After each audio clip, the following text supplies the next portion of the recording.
নবী বলছেন, আল্লাহ আমার উম্মত যদি জাহান্নামে থাকে আমি কিন্তু জান্নাতে যাব না। আল্লাহ বলছেন আপনি না গেলে তো জান্নাত উদ্বোধনই হবে না। এবারে মামলা কি দাঁড়ালো? আল্লাহ পাক বলে যে আমি তাহকামুল হাকিমিন নিজেকে বলেছি, বিচার না করলেও তো জিনিসটা সুন্দর হয় না।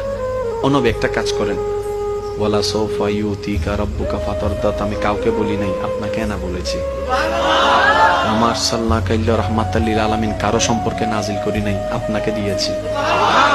ওয়ালাল আখিরাতু খায়রুল লাকা মিনাল উলা, কাউকে বলি নাই, আপনাকে বলেছি। আর আমি আল্লাহ ভালো করে জানি আপনি হচ্ছেন উম্মতের দরদী নবী।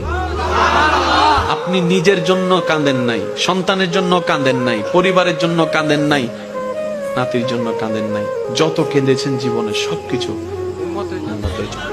এমনকি হাসরের ময়দানে যখন সর্বপ্রথম আমাদের নবীকে আল্লাহর হুকুমে তোলা হবে, আমাদের